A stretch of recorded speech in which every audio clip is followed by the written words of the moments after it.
Hey, it's your Wisconsin wine guy, and I know this is kind of at the spur of the moment, impromptu, but I had this idea when I was out today representing a brand, and I said, you know what?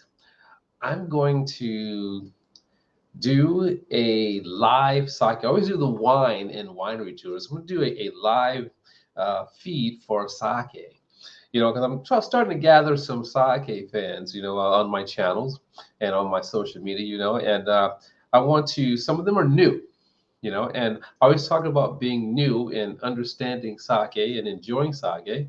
And so I wanted to give a opportunity to have you learn the process. How is sake made? Let's take it right from the beginning. How is sake made? And then from there, we begin to build on that, because I've done quite a few sake videos and talked about quite a few different things and terms, and it's still kind of foreign, right? So we're going to go through that. And so again, I had this idea, would turn it into something simple. I was going to go live and drink some sake, let you watch this video about sake, and it turned into something more. Isn't that how it goes, right? So, as you can see, I got a setup here with just something very simple. I went through and made some snacks. Something very simple. A nice little green salad, it's black pepper crackers. And I made two different types of shrimp salads. One is going to be with paprika and chipotle. The other is going to be ginger and onion, garlic, here, and with some cayenne. So it had a little spice to it. So it's this one here, but two entirely different flavors as a spread to go on my crackers while we enjoy this video about how sake is made. And today we're going to be drinking on, let's see here, Aiko Fuji Banryu, okay, Hanjozo.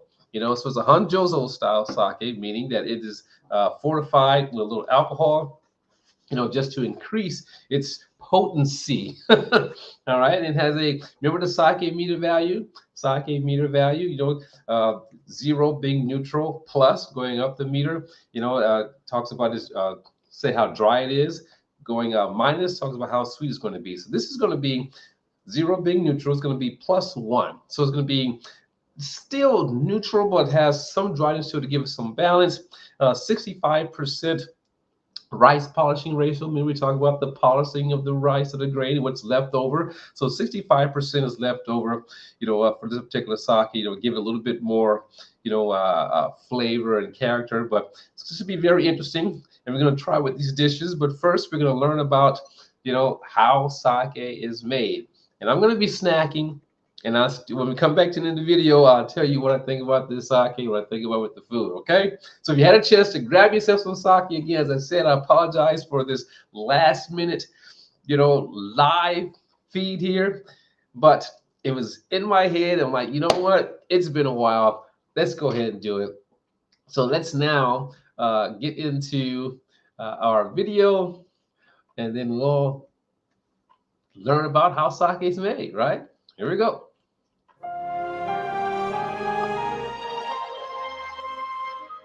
Sake, or Nihonshu, born from Japan's outstanding rice and water and the wisdom of generations.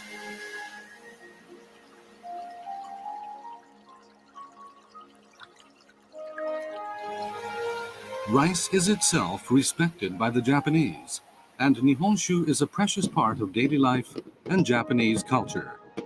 Knowing Nihonshu means connecting with Japanese culture.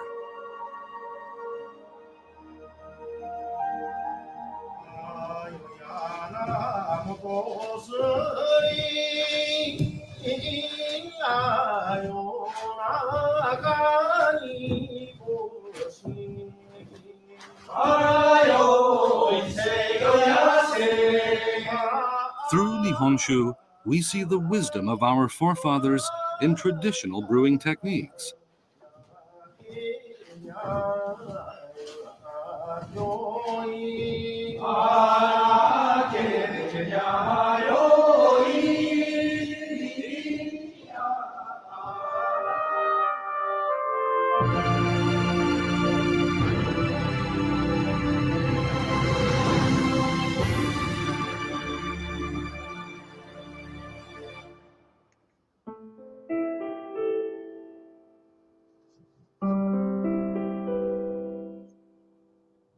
A winter morning.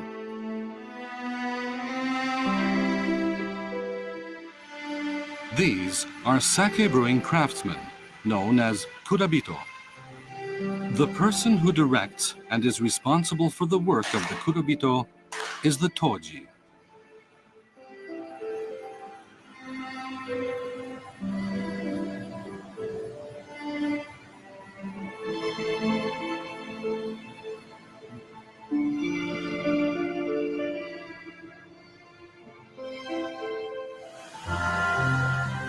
Work in a sake brewery begins with steaming rice in the morning. Special sake brewing rice is steamed in a vat called akushiki.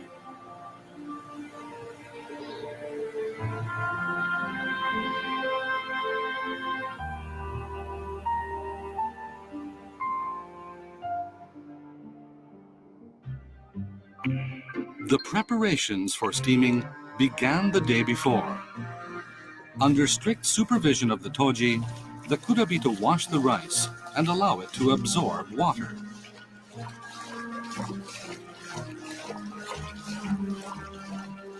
This is a delicate process that calls for the highest level of technical skill.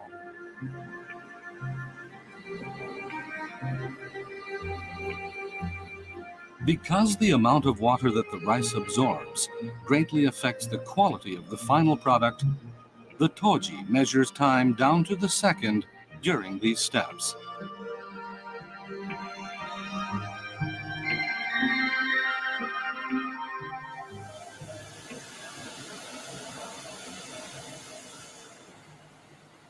It takes about an hour to steam the rice.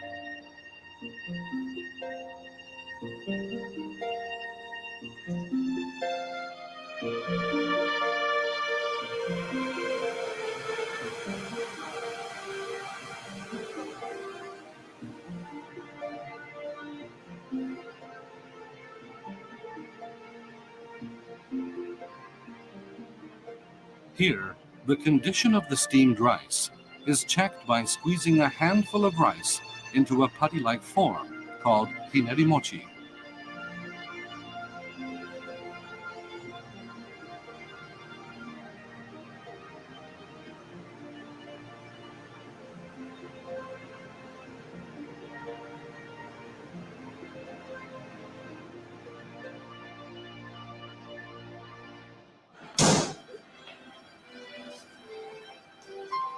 The steamed rice is quickly cooled.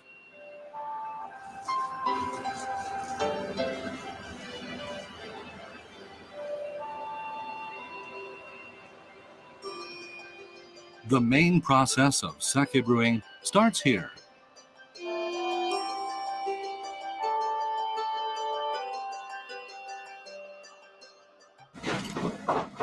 The three main pillars in sake brewing are: first, making koji; second, preparing the yeast starter; and third, creating the fermenting mash.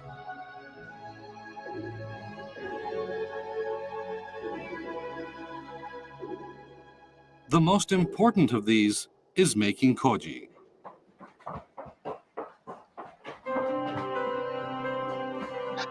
Steamed rice is carried into a special room, the kojimuro, where temperature and humidity are kept high.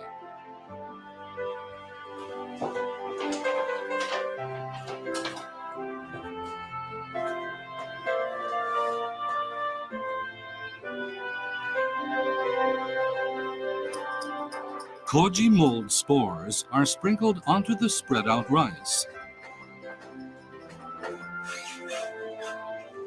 The rice is wrapped up in cloth and allowed to sit for a full day to let the mold propagate thoroughly.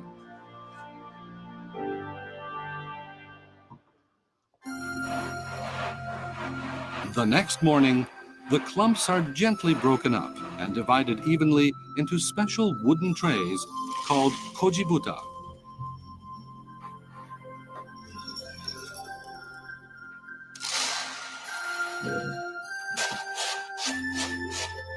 The rice is thoroughly mixed to ensure that the mold will propagate uniformly across all the rice.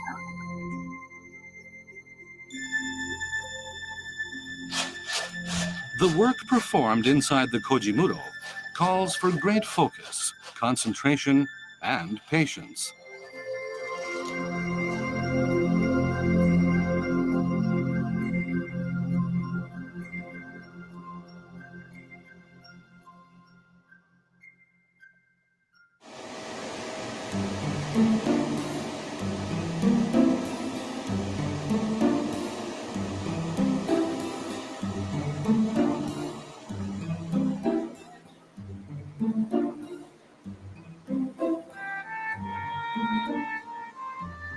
After 3 days of this careful attention, at last, the koji is ready.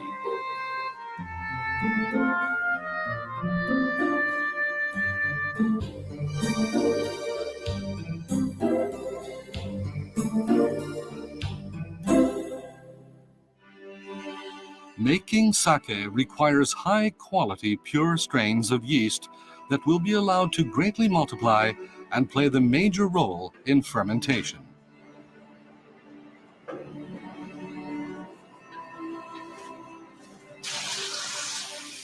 The koji, created in the last step, is added to water along with steamed rice and yeast.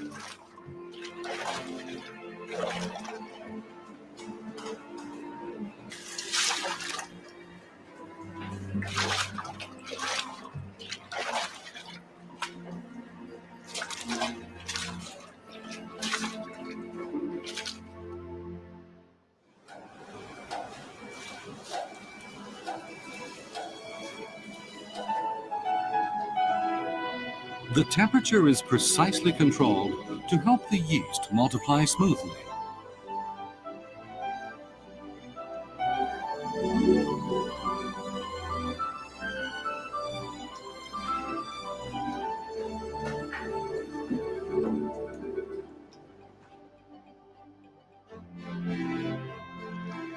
The completed yeast starter is transferred to a larger tank, and more koji, steamed rice, and water are added.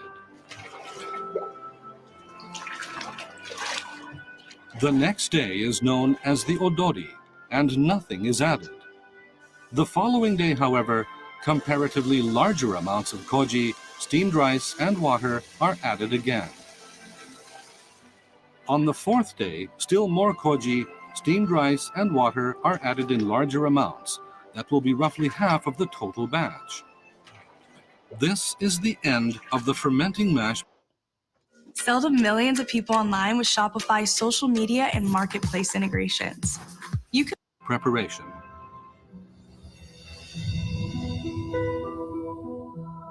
From this point on, the moromi will go through many drastic changes.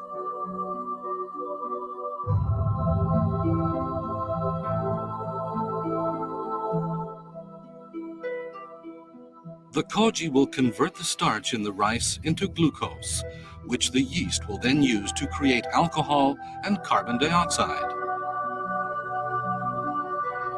The conversion of starch to sugar and sugar to alcohol takes place in parallel and in the same tank.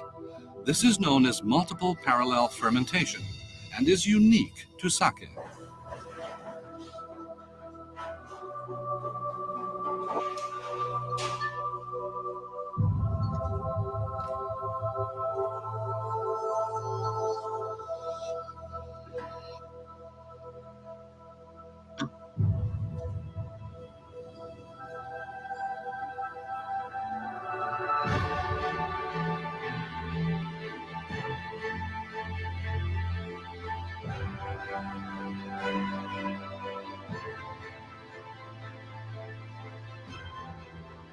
The surface of the moromi, which has changed many times, at long last is quiet and still.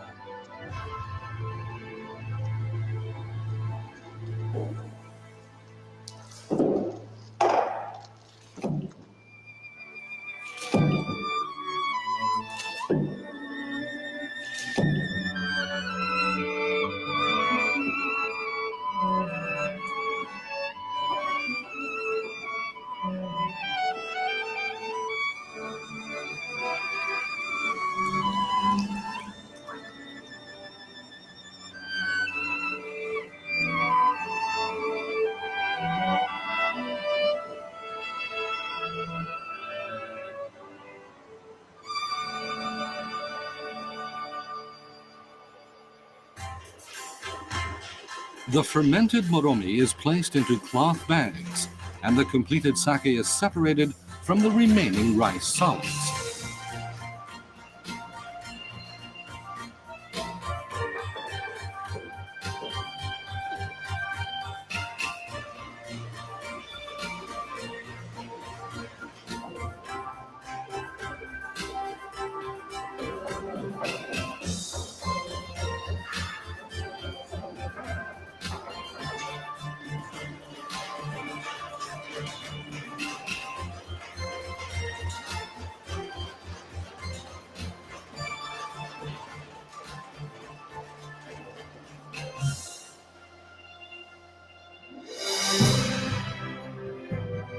A new ball of cedar leaves is hung in front of the sake brewery, telling everyone that sake has just been made.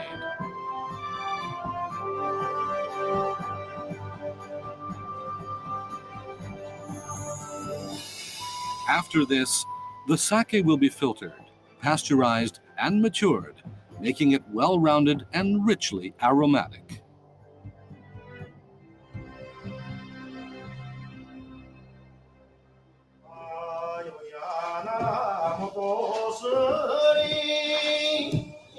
Nihonshu today is the result of centuries of supple sensitivity and outstanding techniques.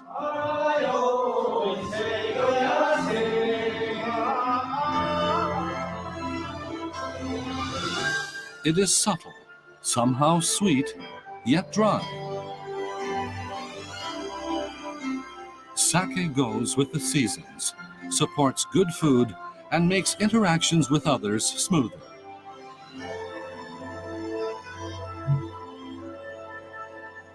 To enjoy an even richer life, enjoy a toast with Nihonshu. And, as the Japanese say, kanpai.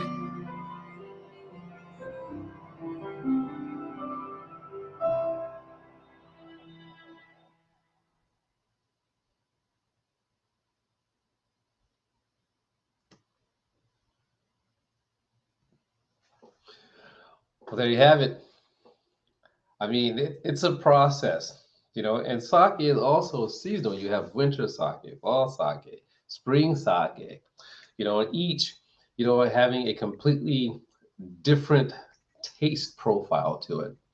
As I said, as I promised, the short video that I did find a video that is a bit more extensive, a bit more detailed, but I thought, a short 15-minute video give you an overview of the process of sake making. I thought it'd be nice, but over the course of time, we'll start breaking it down and getting more and more detail about sake, and how it's made and how it's categorized.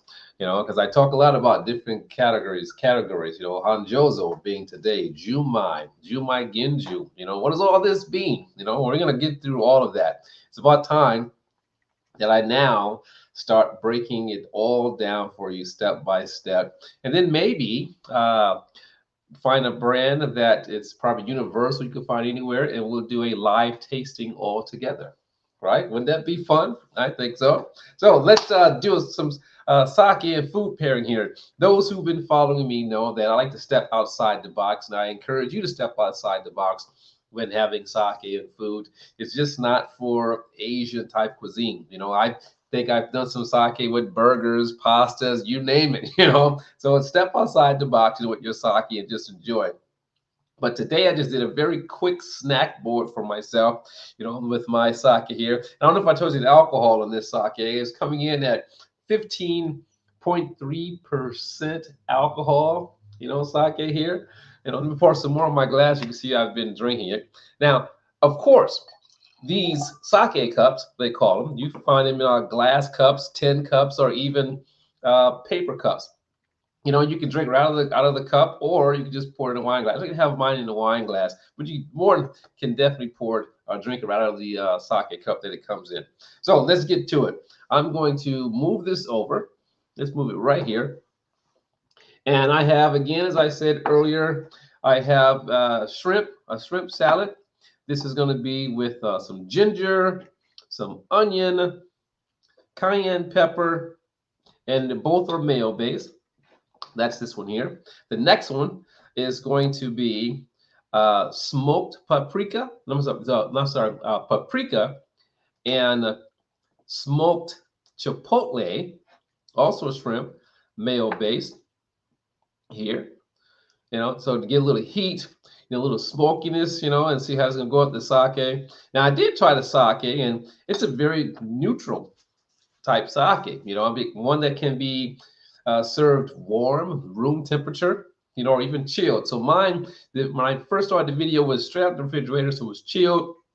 It's starting to warm up slightly just a little bit. And then I have that simple green salad with a vinaigrette, with herbs, so we're gonna see how this is all gonna go. All right. So let's start first again. Kampai with another sip and smell of sake, or smell and sip of sake. Ooh, wow, very nice fruit nose here. Ooh. Ooh, and that's the amazing thing about sake. It's made from rice, as you saw in the video, but it takes on, smells of different fruits and different savory things, just like wine. Mm. Here I go with some pear and then a little spice. Wow. Let me see what I can go here. You definitely get a hint of that steamed rice. And I would go with a little nutmeg and pine. Nice. Whew. Wow, that smells good. But I'm going to try it first with my salad here. Very simple tossed green salad with some beet greens, some arugula, some green leaf, spinach. The vinaigrette is white wine vinegar, Sicilian olive oil, and some herbs. So I have a little bit of oregano in here, a little bit of thyme in here, just chopped up in here fine, and some onion. So here we go. Ready to taste.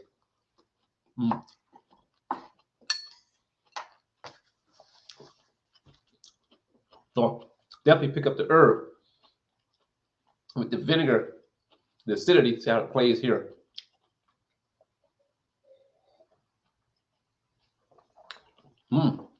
Nice. I thought the vinegar would totally kill this, but it didn't. But it definitely accentuated the herb that's in this salad here. So it did a great job with that. The fruitiness, we're talking about the vinaigrette, or the vinegar itself. It's made from a fruit, right? So you definitely get that fruitiness and the acidity. They pretty much work well together from the sake and the salad. Wow, nice.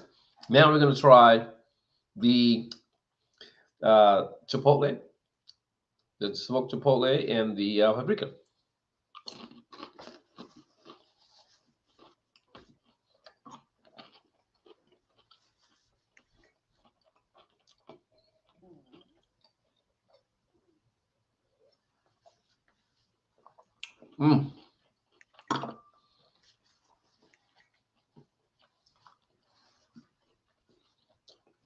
Really nice. Now, if I had any concern, it would have been with the mayo in this case. But the sake did very well with that richness and creaminess of the mayo. And then the flavors just work great. I mean, that fruitiness comes through and tones down the spiciness that exists here.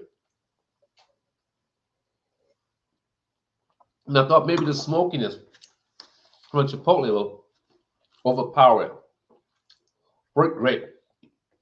I should have had a glass chilled and a glass warm to see how it goes. But I have to go by memory. Warm, it would just accentuate the savoriness of the dish. All right, now for last but not least, it's going to be the ginger, the garlic, cayenne.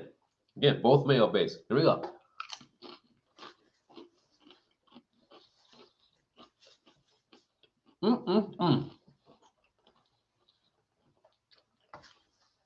I have to say, sometimes I surprise myself when I create something.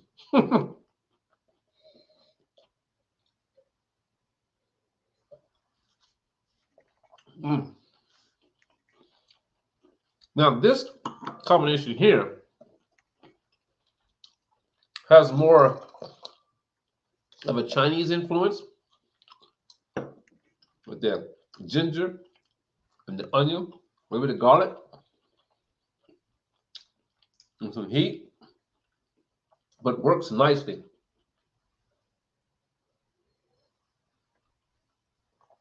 I mean, in fact, it's like the perfect blend between these two. But then as soon as you finish that sake, though, as it cools down the heat, that heat comes right back. But one doesn't dominate over the other.